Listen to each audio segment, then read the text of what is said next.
जब भी वॉर होती है, एक सेट पैटर्न फॉलो किया जाता है। पहले वार्निंग दी जाती है, उसके बाद डेडलाइन दी जाती है। XYZ डेट तक आपने ऐसा ऐसा नहीं किया तो हम एक्ट करेंगे। लेकिन in terms of tariff war Trump साहब ने कोई पैटर्न फॉलो नहीं किया।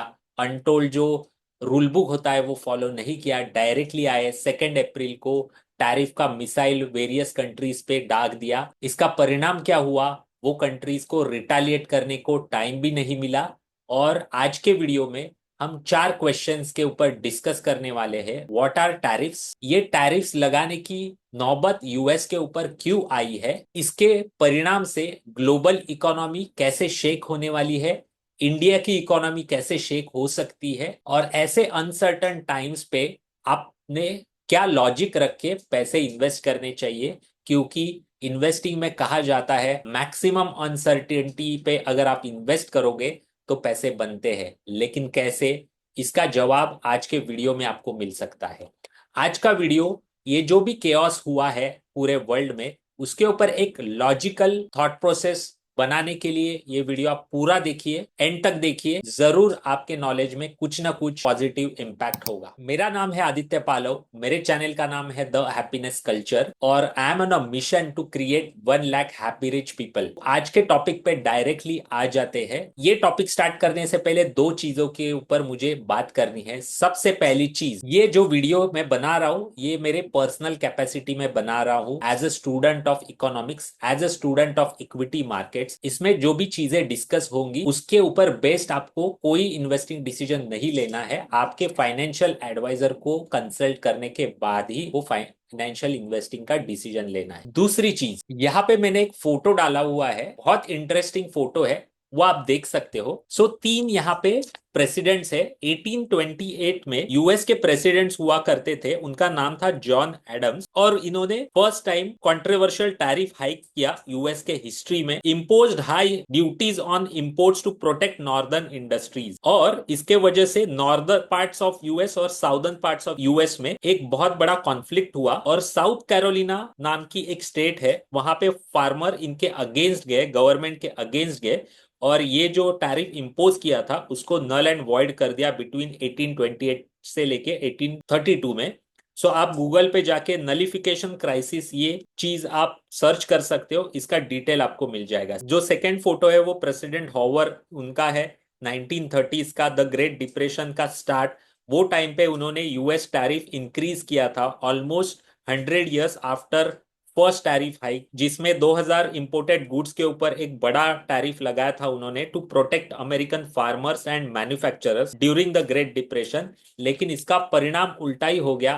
ग्लोबल ट्रेड रिटालिएट कर गए और ग्लोबल ट्रेड वॉर चालू हुआ, वर्सन हुआ डिप्रेशन, और other countries also retaliated. It is seen as a historical example of how bad tariff policy can deepen the economic crisis. और 2025 में after 100 years of the Great depression वापिस same चीज हुई है। इसका क्या परिणाम होगा कोई बता नहीं सकता है। सो मैं वापिस आपको बता रहा हूँ, as a student of economics, as a student of equity market में ये वीडियो बना रहा हूँ। यूट्यूब के ऊपर काफी इसके ऊपर वीडियो बनाए हैं, लेकिन मैं आपको कॉन्फिडेंटली बता सकता हूँ इसका परिणाम क्या होने वाला है कोई भी बता नहीं सकता है। ये एकदम गारंटीड है। सो कोई एकदम कॉन्फिडेंस से बता रहा है ऐसे ऐसी चीजें होंगी तो वो आपके साथ लाई कर रहा है, ये मैं आपको बता सकता हूँ। ये जो फोटो था उसका आप कैप्शन पढ़ सकते हो, वहां पे क्लियर लिखा हुआ है एवरी 100 years में ये ऐसा टैरिफ इंक्रीज हुआ है। उसका रीजन है कि ये इतना बुरा था पास्ट में, वापिस कोई राष्ट्राध्यक्ष को इम्प्लीमेंट करने के लिए वो टाइम के जो भी लोग थे वो मरे हुए होना जरूरी थे, तो ही वो इतना बुरा डिसीजन लेता। लेकिन ये केस में ये बुरा डिसीजन है, बराबर डिसीजन है। Time will tell. At this point of time जो भी इंफॉर्मेशन है वो ये वीडियो में मैं एक्सप्लेन करने वाला हूँ पर्सनल कैपेसिटी में। लेकिन इसमें बहुत सारे न्यूज फ्लो आने वाले हैं। कल मार्केट खुलेगा नीचे खुलेगा पता नहीं। मैं इसके ऊपर आने वाले वीक्स में वेबिनार्स अरेंज करने वाला हूँ। वो वेबिनार अगर आपको अटेंड करने हैं तो मेरा व्हाट्सएप ग्रुप ज्वाइन कीजिए। व्हाट्सएप ग्रुप का नाम है हैप्पी रिच सीक्रेट्स, उसकी लिंक डिस्क्रिप्शन बॉक्स में है।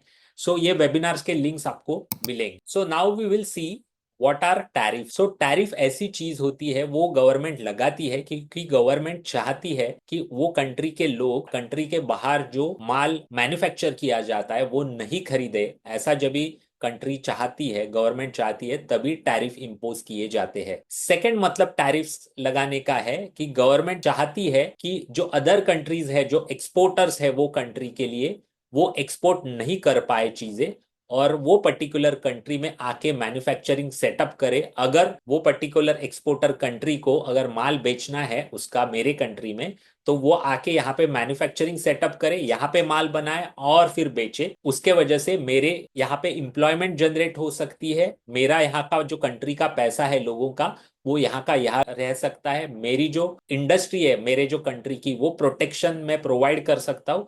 इसके लिए टैरिफ्स लगाया जाता है। और ट्रम्प ने एक स्टेटमेंट दिया है कि India is the tariff king और बिग अब्यूजर ऑफ टैरिफ्स। सो ऐसा क्यों है, तो मैं आपको एक एग्जांपल देता हूं। 30 साल पहले कह सकते हो, बाहर से गाड़ी इंपोर्ट करना इंडिया में बहुत डिफिकल्ट था। उसकी कीमत अगर 100 रुपया होती थी इंडिया के बाहर, यहाँ पे 300% इंपोर्ट ड्यूटी हुआ करती। सो बहुत सारे चीजों के ऊपर आज भी इंपोर्ट ड्यूटी है। मैं आपको फैक्ट बताऊं तो इंडिया से अगर आपको यूएस में माल बेचना है तो ऑलमोस्ट जीरो ड्यूटी है।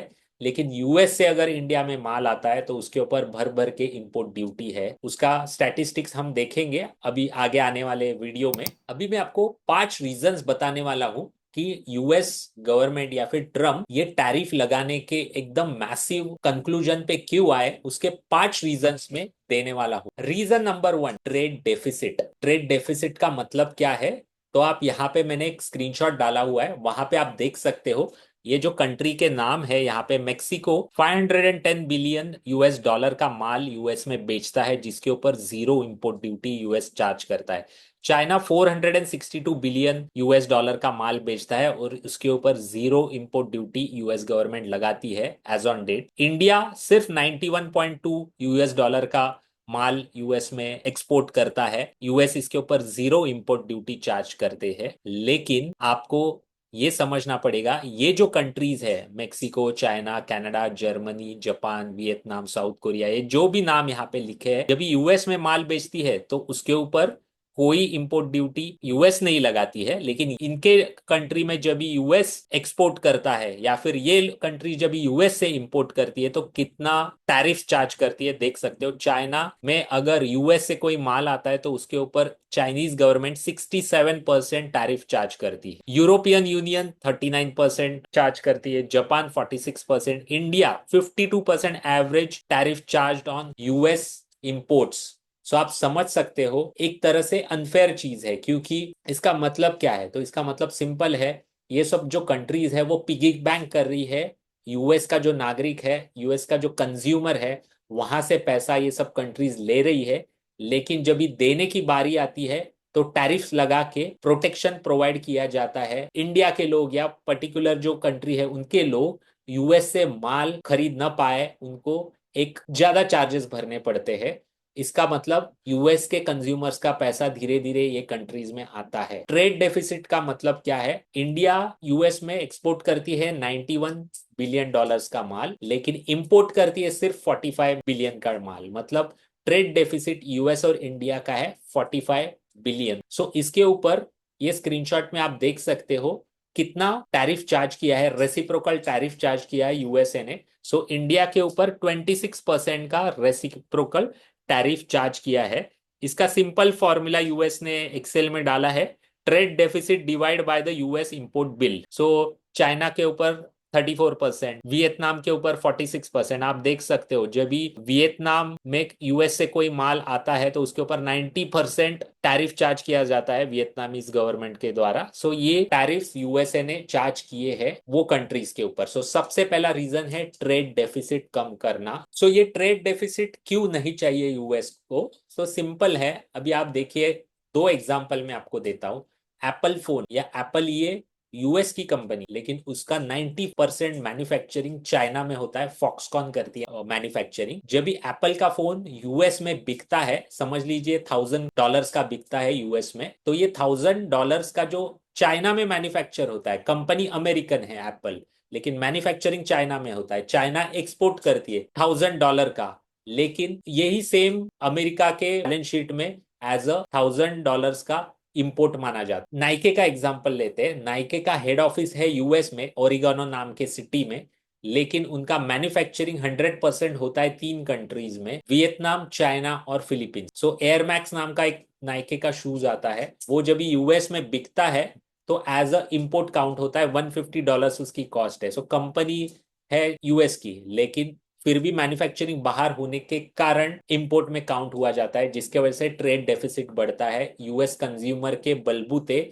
ये सब कंट्रीज रिच होती है, जो कि यूएस को नहीं चाहिए। Reason number 2, protecting American industries और जॉब। 1980s के बाद क्या हुआ, यूएस गवर्नमेंट ने ऐसी पॉलिसीज लाई जिससे हायर एंड टेक्नोलॉजी के ऊपर, साइंस के ऊपर उन्होंने बहुत स्पेंडिंग करना चालू कर दिया। यूएस में काफी space technology related, electronic related, AI related development हुई। आईटी इंडस्ट्री बहुत बूम हो गई। इसके रिलेटेड जो प्रोडक्ट्स मैन्युफैक्चरिंग करने थे वो सब बाहर के कंट्रीज में, जैसे China, Vietnam, southern Asian countries में सस्ता गिरने लगा, लेबर सस्ता होने लगा। सो मैन्युफैक्चरिंग ऑटोमेटिकली वहां पे शिफ्ट होने लगा, जिसके वजह से मैन्युफैक्चरिंग के ऊपर जो रिलेटेड डिपेंडेंट लोग, जो लोग थे, उनके जॉब्स जाना चालू हो गए। और धीरे धीरे कैपिटल गुड्स इंडस्ट्री और कार मैन्युफैक्चरिंग इंडस्ट्री या कोई भी मैन्युफैक्चरिंग इंडस्ट्री यूएस में खत्म हो चली गई, जॉब्स उसके खत्म हो गए। इसका परिणाम ऐसे हुआ, अमेरिका बिकम टेक जायंट, लेकिन उनको बेसिक मैन्युफैक्चरिंग के प्रोडक्ट्स जो होते हैं या फिर कार्स के लिए दूसरे कंट्रीज के ऊपर डिपेंडेंट होना पड़ा, जो कि करंट यूएस गवर्नमेंट को नहीं चाहिए। Reason number 3, US don't want to do charity any more, और उनकी चैरिटी करने की कैपेसिटी खत्म हो चुकी। उनके इकोनॉमी के ऊपर 36 ट्रिलियन का डेट है, जिसका इंटरेस्ट पेमेंट अप्रोक्सीमेटली 1 ट्रिलियन का होता है, और उनका जो इनकम है 6 ट्रिलियन का है अप्रोक्सीमेटली। नंबर शायद गलत हो सकते हैं, लेकिन ऐसे ही अप्रोक्सीमेट नंबर्स है। और उनका जो इनकम है वो 4 ट्रिलियन का है। सो हर साल 2 ट्रिलियन का डेफिसिट बनता है, जिसके लिए उनको लोन लेना पड़ता है। सो यूएस गवर्नमेंट ये पैसा कहाँ पे खर्चा करती है, तो बहुत सारे, जैसे वॉर फंडिंग, उसका एक एग्जांपल देता हूँ। यूएस नेवी के 80 बेसिस है ऑल ओवर द वर्ल्ड, जिसके वजह से सी रूट से जो ऑयल की ट्रेडिंग होती है वो सेफली हो जाती है। जैसे फॉर एग्जांपल इंडिया जब भी मिडल ईस्ट से ऑयल मंगाता है टैंकर के थ्रू, तो जब भी अफ्रीकन पार्ट्स को वो शिप्स जब भी टर्न होके आती है, वो टाइम पे अगर यूएस बेस वहां पे नहीं रहेगा, अफ्रीकन रीजन में बहुत सारे पायरेट्स वो टैंकर इंडिया तक पहुंचने ही नहीं देंगे। सो जो वर्ल्ड में उनके 80 नेवल बेसेस है, अप्रोक्सीमेटली 750 आर्मी बेस है 80 कंट्रीज में, जिसके वजह से आज इतनी शांति वर्ल्ड में है, ऐसा हम कह सकते हैं। उनके डर से यूएस का मिलिट्री बजट अप्रोक्सीमेटली 900 बिलियन का है, जो कि एक वेस्टफुल एक्सपेंसेस, उनकी जो टैक्स पेयर है उनके पैसे से आता है, जो कि आज उनकी गवर्नमेंट को लगता है अभी हमें नहीं करना चाहिए। जैसे यूक्रेन रशिया वॉर में उन्होंने यूक्रेन में अप्रोक्सीमेटली कुछ 400 बिलियन रुपए का खर्चा किया था। सो नाटो के थ्रू भी बहुत सारे खर्चा करती है यूएस की गवर्नमेंट। सो ये सब उनको बचाना है, क्योंकि जो फिस्कल डेफिसिट है 2 ट्रिलियन का, सो उनका कैलकुलेशन सिंपल है, ये जो वॉर फंडिंग है उसका 400-500 बिलियन बच जाएगा। के बाद जो ट्रेड डेफिसिट है अलग अलग कंट्रीज का, उसके ऊपर ये अप्रोक्सीमेट 30% टैरिफ चार्ज करके उनके पास 300-400 या 500 बिलियन आ जाएगा। उन्होंने ऐसे वेरियस आइडियाज लगाए हैं फिस्कल डेफिसिट कम करने के लिए। जैसे वो फिस्कल डेफिसिट कम होगा, जो उनका डेट है उसको रीफाइनेंसिंग करने के टर्म्स उनके फेवर में आ जाएंगे, उनको कम इंटरेस्ट रेट पे लोन मिलना चालू होगा। ऐसा सब कैलकुलेशन है, कॉम्प्लिकेशन में मत जाइए, सिंपल है। यूएस अभी बिग ब्रदर के रोल में से बाहर आना चाहता है, क्योंकि ये जो उनका फिस्कल डेफिसिट का बर्डन है जो बिग ब्रदरशिप करने में, वो पूरे उनके टैक्स पेयर पे आ रहा है, जो उनको नहीं चाहिए। रीजन नंबर 4, यूएस गवर्नमेंट ने क्यों ये टैरिफ लगाए है, उसका रीजन नंबर 4 है for punishing non trade practices. जैसे चाइनीज गवर्नमेंट या आरबीआई भी इंडिया में करेंसी को स्टेबल रखते हैं। युआन आप देखोगे तो $1 इज इक्वल टू 8 युआन। ये क्यों ऐसे आर्टिफिशियली रखा गया है, या फिर आरबीआई भी चाहती है कि रुपी स्टेबल रहे, ज्यादा एप्रिशिएट नहीं हुए। उसका रीजन क्या है, अगर डॉलर स्ट्रांग रहेगा तो इसका मतलब यूएस के नागरिक को इंडिया से माल बाय करना बहुत सस्ता गिरेगा, और अगर रुपी स्ट्रांग रहेगा, रुपी अप्रिशिएट हो जाएगा, तो इंडियन नागरिक को यूएस से माल लेना बहुत सस्ता पड़ना चालू हो गया। फॉर एग्जाम्पल, अगर $1 इज इक्वल टू 50 रुपीज हो जाए तो यूएस से माल खरीदी करना बहुत इजी हो जाएगा इंडियन नागरिकों के लिए, जो कि इंडियन गवर्नमेंट को नहीं चाहिए। इसके लिए government across the world currency manipulate करती है, जो कि यूएस को नहीं चाहिए। इसमें ही चाइना भी और एक चीज करती है, उनका जो एक्सपोर्ट है, मतलब अगर चाइनीज कंपनी है वो यूएस में एक्सपोर्ट करती है और वो माल की कीमत है $100 या फिर $100, चाइना की गवर्नमेंट क्या कहेगी, तुम $90 में ही एक्सपोर्ट कर दो, बचा हुआ जो $10 का नुकसान है हम सब्सिडाइज करेंगे। क्योंकि चाइनीज गवर्नमेंट चाहती है ज्यादा से ज्यादा माल कॉम्पिटिटिव बने और यूएस मार्केट में जाए। सो ये प्रैक्टिसेस भी यूएस गवर्नमेंट बंद करना चाहती है, जिसके वजह से ये टैरिफ लगाया गया है। इसके बाद बहुत सारे इंटेलेक्चुअल प्रॉपर्टी राइट्स का भी थेफ्ट होता है, जैसे एप्पल हो गई या फिर गूगल हो गई या माइक्रोसॉफ्ट, आईबीएम, ऐसी जो कंपनियां हैं चाइना में, अगर उनको माल बेचना है या फिर ऑफिस सेटअप करना है तो ये सब इंटीग्रेशन में काफी सारे इंटेलेक्चुअल प्रॉपर्टी थेफ्ट्स पाए गए यूएस गवर्नमेंट ने। सो ये नहीं चाहती है यूएस गवर्नमेंट, इसके लिए टैरिफ्स लगाया गया है। फोर्स टेक्नोलॉजिकल ट्रांसफर भी होता है, जैसे टेस्ला को अगर माल बेचना है चाइना में तो वहां पे मैन्युफैक्चरिंग यूनिट डालना पड़ेगा या फिर वहां के कोई कंपनी के साथ कोलैबोरेशन करना पड़ेगा, जॉइंट वेंचर करना पड़ेगा, जैसे इंडिया में होता है, आपने देखा होगा इंश्योरेंस में या फिर कार कंपनियों में भी जॉइंट वेंचर करना पड़ता है। सो इसमें टेक्नोलॉजिकल ट्रांसफर में मतलब टेक्नोलॉजी बिल्ड यूएस ने की, उसके लिए खर्चा यूएस ने किया, लेकिन वो टेक्नोलॉजी इजीली ट्रांसफर हो गई क्योंकि वो कंट्री में जॉइंट वेंचर ऐसे रूल्स है। ये जो नॉन ट्रेड प्रैक्टिसेस है वो यूएस गवर्नमेंट नहीं चाहती है। अभी यूएस गवर्नमेंट स्ट्रेट चाहती है, अगर आपको यूएस में माल बेचना है तो आप आइए, यूएस में मैन्युफैक्चरिंग यूनिट लगाइए, यहाँ पे एम्प्लॉयमेंट जनरेट कीजिए और माल यहाँ पे आप बेच सकते हो। रीजन नंबर 5, ये एक पॉलिटिकल स्ट्रेटेजी है। यूएस को माल बेचना है ज्यादा से ज्यादा वर्ल्ड में, जो कि कोई खरीद नहीं रहा है due to currency manipulation, tariffs लगाए हुए हैं उसके वजह से।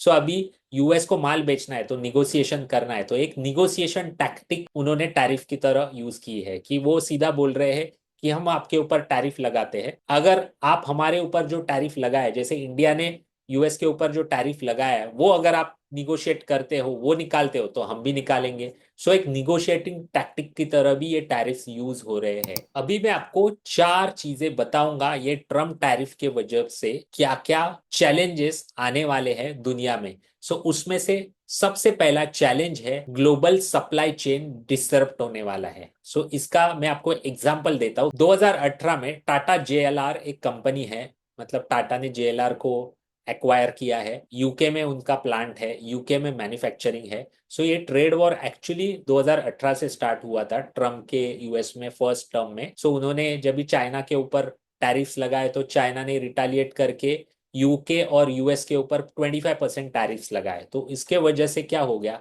टाटा कंपनी इंडियन है लेकिन उनका मैन्युफैक्चरिंग, टाटा जेएलआर का मैन्युफैक्चरिंग यूके में है। सो 25% उनके ऊपर टैरिफ लग गया। सो जो वो माल बेचती थी चाइना में, उनका पूरे प्रोडक्शन में टोटल 20% माल चाइना में बिकता था, जिसका सेल्स डाउन हो गया ड्यू टू टैरिफ्स। और टाटा कंपनी है इंडिया में, सो उनके जो बैलेंस शीट में सेल्स में 20% का ड्रॉप आ गया और इंडियन इन्वेस्टर उससे सफर हो गया और टाटा के शेयर के प्राइस भी कम हुए क्योंकि चाइना ने टैरिफ लगाया था यूके के ऊपर और मैन्युफैक्चरिंग यूनिट था यूके में। सो ऐसी ग्लोबल सप्लाई चेन डिसरप्ट होने वाली है। बहुत सारी चीजें, जैसे एग्जांपल में आपको बताऊं तो इसमें आईटी सर्विसेज नहीं इंक्लूडेड है, मतलब इंडिया बहुत सारे आईटी सर्विसेज अमेरिका को सप्लाई करती है, बहुत सारी इंडियन आईटी कंपनियां। सो ये टैरिफ में नहीं इंक्लूडेड है, लेकिन आईटी कंपनियां भी प्रॉब्लम में है ड्यू टू ये टैरिफ्स। कैसे, तो समझ लीजिए जर्मनी में मर्सिडीज और फॉक्सवैगन के प्लांट है, एग्जाम्पल के लिए मैं बता रहा हूँ। सो उनके कार में कोई तो आईटी सर्विस लगती है और इंडिया की कोई कंपनी वो सप्लाई करती है, तो जर्मनी के ऊपर उन्होंने टैरिफ्स लगाए तो मर्सिडीज का सेल यूएस में कम हो जाएगा। अकॉर्डिंगली इंडिया का जो आईटी कंपनी के बैलेंस शीट के ऊपर भी उसका स्ट्रेस आएगा और इंडियन शेयर होल्डर को भी उसका नुकसान होगा। सो ऐसा global supply chain disruption Trump tariff के वजह से होने वाला है। Challenge number 2, threats of war and retaliation. So आप समझ लीजिए अगर कोई कंट्री को आप कॉर्नर्ड कर दोगे, फॉर एग्जाम्पल चाइना का आप देखोगे तो जो उनका एक्सपोर्ट्स है उसमें से अप्रोक्सीमेटली 20% एक्सपोर्ट यूएस को होता है। और आज देखिए 10 अप्रैल से उनके एक्सपोर्ट के ऊपर बहुत ज्यादा इम्पैक्ट होने वाला है। समझ लीजिए 20% का जो एक्सपोर्ट है वो 5% पे आ जाता है, क्योंकि ऑफकोर्स इतना 35% का टैरिफ जो लगाया है चाइना के ऊपर, तो वो इतनी एक्सपेंसिव चीजें तो सडनली यूएस का नागरिक तो खरीदेगा नहीं। सो इसको रीऑर्गेनाइज होने में टाइम लगेगा। सो आप एक हाइपोथेटिकल एग्जांपल लीजिए, एक कंपनी है चाइना में, उसका जो एक्सपोर्ट करती है उसमें से 80% एक्सपोर्ट्स अगर यूएस में है एग्जांपल के लिए, तो 10 अप्रैल के बाद क्या होगा? उनके जो एम्प्लॉय है वो कहाँ पे जॉब करेंगे, उनके सैलरी कैसे दिया जाएगा? ये सब क्वेश्चंस है, बहुत कॉम्प्लिकेटेड सिचुएशन है। सो अगर आप कोई कंट्री को ऐसे कॉर्नर्ड कर दोगे, चांस ही नहीं दे दोगे रिटेलिएट करने में या उनकी जो पॉइंट ऑफ व्यू है वो निगोशिएट करने में, वॉर का खतरा हो सकता है। कल उठ के अगर ताइवान के ऊपर कोई मिसाइल दाग दिया तो कोई आश्चर्य की बात नहीं होगी, ऐसा मुझे लगता है। मेरे पास कोई इंफॉर्मेशन नहीं है, मैं एक थ्रेट हो सकती है ऐसे प्रपोज कर रहा हूँ, मुझे मेरे पास इसका कोई इंफॉर्मेशन नहीं है, लेकिन ऐसा हो सकता है अगर कोई कंट्री को आप कॉर्नर्ड कर दोगे तो। सो वियतनाम जैसी छोटी कंट्री है, वो पूरी की पूरी डिपेंडेंट है यूएस के कंजम्पशन के ऊपर। 90% उनका एक्सपोर्ट्स यूएस में होता है। सो क्या करेंगे वो? मार्केट वोलाटिलिटी, जैसे Indian market approximately 2.9% Nifty down है लास्ट 2 दिनों में। मैं रिकॉर्ड कर रहा हूँ संडे को, और कल मार्केट खुलते ही कैसे रिएक्ट करेगा मुझे नहीं पता।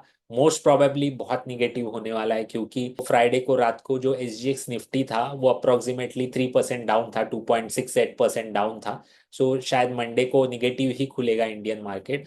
और इसका कौन से इंडस्ट्रीज पे इम्पैक्ट आएगा किसी को नहीं पता है। जैसे 1 अप्रैल को ऐसे कहा जाता था कि फार्मा के ऊपर इसका इम्पैक्ट नहीं आएगा क्योंकि टैरिफ लगाया है, वो फार्मा के ऊपर नहीं है। सो 1 अप्रैल को फार्मा इंडेक्स 4% ऊपर था। Next day statement I US से कि नहीं नहीं, फार्मा भी नेशनल सिक्योरिटी के इसमें आता है। सो फार्मा स्टॉक वापस 4% गिर गया। किसी को नहीं पता कौन सी इंडस्ट्री के ऊपर कैसा इंपैक्ट आ सकता है, कौन से कंपनियों के ऊपर क्या हो सकता है। सो मार्केट बहुत ज्यादा वोलाटाइल होने वाला है across the world due to ये डिसीजन। Reason number 4, US economy will suffer, global economy will suffer, Indian economy will be suffer. क्यों इंडिया की इकोनॉमी क्यों सफर होगी? इंडिया का तो एक्सपोर्ट ही बहुत कम है यूएस को, मतलब अप्रोक्सीमेटली $91 बिलियन का सिर्फ एक्सपोर्ट्स है। सो क्यों डिस्टर्ब होगी? क्योंकि जैसे मैंने अभी एग्जांपल दिया, अगर जर्मनी की कोई कार मैन्युफैक्चरिंग कंपनी है, वहां पे अगर इंडिया की आईटी कंपनी आईटी सर्विसेज उसको प्रोवाइड करती है, चाइना में कोई मैन्युफैक्चरिंग कंपनी है उसको इंडियन कोई company IT company services provide करती है, सो उनका अगर सप्लाई चेन डिस्टर्ब हुआ, प्रॉफिटेबिलिटी कम हुई, तो ऑटोमेटिकली इंडिया में आईटी कंपनी का भी प्रॉफिट कम हो सकता है। सो कौन से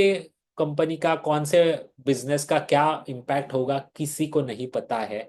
सो ओवरऑल वर्ल्ड में एक प्रॉब्लम होने वाला है। अभी आप देखोगे तो क्रूड ऑयल $65 पर बैरल पे आया है, तो इंडिया के लिए अच्छा ऐसे बोल रहे हैं, लेकिन ऑयल मार्केटिंग कंपनीज के लिए निगेटिव है। कैसे अनफोल्ड होगा किसी को नहीं पता है। सो सब इकोनॉमीज प्रॉब्लम में रहने वाली है एज ऑफ नाउ, ये है। इसमें से क्या निकल के आएगा, टाइम विल ओनली टेल। सो अभी हम देखेंगे इंडिया के मार्केट्स के ऊपर ये सब चीजों का, ये मेस का क्या परिणाम होने वाला है। सबसे पहला पॉइंट, इंडियन इकोनॉमी के एज ऑफ नाउ जो फंडामेंटल्स है वो बहुत स्ट्रांग है, ऐसा हम कह सकते हैं। सो इसके 3 मैं आपको स्टैटिस्टिक्स देता हूं। सबसे पहला, यहाँ पे आप फोटो देखिए, यहाँ पे जीएसटी कलेक्शन का डेटा मैंने दिया हुआ है। मार्च 2025 में 1.96 लाख करोड़ का कलेक्शन हुआ है। जनवरी भी उतना ही था, फरवरी में 28 डेज थे तो उसमें 1.84 लाख करोड़ का जीएसटी कलेक्शन है। तो जीएसटी कलेक्शन बहुत स्ट्रांग है compare to last financial year. इसका मतलब क्या है कि इकोनॉमिक एक्टिविटी तो बहुत अच्छी तरीके से चल रही है। सेकेंड स्टैटिस्टिक्स में आपको बताने वाला हूं कि टोल कलेक्शन आप देखिए, टोल कलेक्शन भी बढ़ रहा है। मार्च में, जनवरी में, दिसंबर में अच्छा खासा टोल कलेक्शन था compare to last year. So economic activity तो यहाँ पे बढ़ी हुई दिख रही है। ईवे बिल आप देखोगे, ईवे बिल का डेटा भी अच्छा ही दिखा रहा है। इंडिया में इंडियन इकोनॉमी एक अच्छे स्टेज पे है, लेकिन इसके बाद 10 अप्रैल के बाद कैसे अनफोल्ड होगा, कितने अर्निंग्स आएंगे कंपनियों के, कौन से कंपनियों के अर्निंग्स हर्ट होने वाले हैं, किसी को नहीं पता है। ये India specific as of now problem नहीं था, जो अभी बन जाएगा उसके बाद क्या होगा किसी को नहीं पता है। As of now Indian economy बहुत अच्छे शेप में है। सेकेंड पॉइंट, वैल्यूएशंस आप देखोगे तो सितंबर 27 से इंडियन मार्केट नीचे आना चालू हो गया और इंडिया की मार्केट कैप अप्रोक्सीमेटली 20% श्रिंक हो गए ड्यू टू करेक्शंस। मतलब हम एक्सपेंसिव नहीं है। लेकिन ये जब ये यूएस में चालू हुआ जनवरी के बाद, जो ये सब टैक्सेस वगैरह आने वाले हैं, टैरिफ्स आने वाले हैं, तो ये बातें चालू होने लगी। सो वहां से आप नैस्डैक देखोगे तो बहुत नीचे आया हुआ है। Eight that point of time US का मार्केट कैप वर्ल्ड के मार्केट कैप के 65% हो गया था। यूएस की इकोनॉमी वर्ल्ड के इकोनॉमी के 25% है, लेकिन मार्केट कैप 65% हो गया था। सो एक बबल फेज में यूएस की मार्केट थी। एक बहुत बड़ी बुल रन 15 साल की यूएस मार्केट में थी फ्रॉम 2010 से लेके। सो एक बबल बर्स्ट होने ही वाला था। अगर मेरा प्रीवियस वीडियो आपने देखा है यूएस मार्केट्स के ऊपर जो मैं टैग करता हूँ, उसमें मैंने क्लियरली कहा था, फरवरी में मैंने वो शॉट किया था वीडियो, ये बबल कभी ना कोई रीजन की वजह से बर्स्ट होने वाला है। अभी ऐसे लगता है कि एक्चुअली वो बबल बर्स्ट हो रहा है, क्योंकि वो बहुत एक्सपेंसिव थे। जो मैग्निफिसेंट सेवन जो स्टॉक्स के जाते हैं उनकी market cap world market cap के 17% तक पहुंच गई थी। सो एग्जॉर्बिटेंट चीजें यूएस मार्केट में थी, इंडिया में वैसे नहीं था। स्मॉल कैप्स मिड कैप्स में काफी अच्छा करेक्शन ऑलरेडी आ चुका था। लार्ज कैप में अभी तक आप देखोगे तो 13-14% का करेक्शन आ चुका है, तो एक्सपेंसिव नहीं है हम। नंबर 3, मेरा टेक क्या है इसमें। मेरा टेक ऐसा है कि इकोनॉमी एडजस्ट करने को 1 से 2 साल का टाइम लेगी, कि कैसे निगोशिएशंस होंगे, कैसे बिजनेस वर्कआउट होगा। कोई कंट्री अगर यूएस के ऊपर डिपेंड है तो दूसरे कोई कंट्रीज ढूंढेगी फॉर एक्सपोर्टिंग देयर गुड। ये सब रीनिगोशिएशंस होंगे, उसको 1-1.5-2 साल का टाइम लगने वाला है। इकोनॉमिकली जो रियलिटी है उसको ओरिएंट होने के लिए 2 साल लग सकते हैं, 1-2 साल। लेकिन मार्केट नेक्स्ट 3 से 6 महीने में रीऑर्गेनाइज हो जाएगा न्यू रियलिटी के लिए, क्योंकि मार्केट हमेशा इकोनॉमी से 6 महीना पहले चलता है। जो भी आपको वोलेटिलिटी दिखेगी आने वाले 6 महीनों में अगर मेरा पैसा है तो मैं कैसे इन्वेस्ट करूंगा। मुझे नहीं पता कि ये कल बॉटम बनाएगा या मई के महीने में बॉटम बनाएगा, क्योंकि न्यूज तो आते रहेंगे।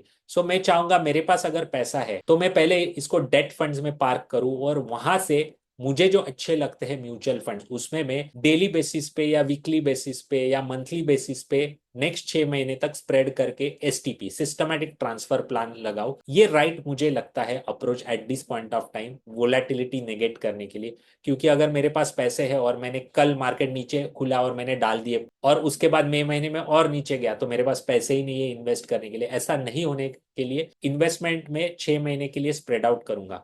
लेकिन मैं 100% ये अपॉर्चुनिटी देखता हूँ आने वाले 6 महीने में इन्वेस्ट करने की। इंडियन इकोनॉमी कह सकते हो या वर्ल्ड इकोनॉमी बाहर आने वाली है। हिस्ट्री में आप जाके देखो तो द ग्रेट डिप्रेशन से वर्ल्ड बाहर आया।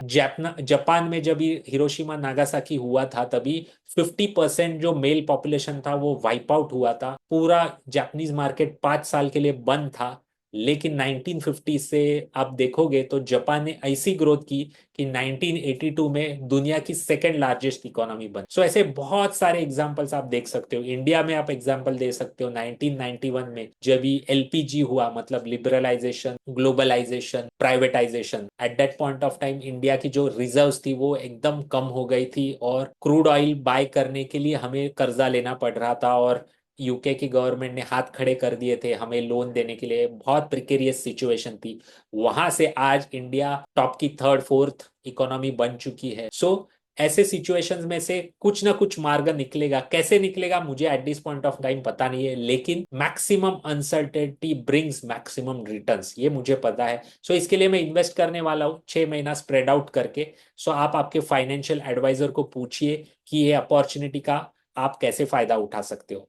Eight this point of time जो मेरे पास इंफॉर्मेशन थी वो मैंने आपके साथ प्रेजेंट की है। ये टॉपिक को लेके बहुत सारी इंफॉर्मेशन आने वाली है, बहुत सारी चीजें न्यूज फ्लोज होने वाले हैं।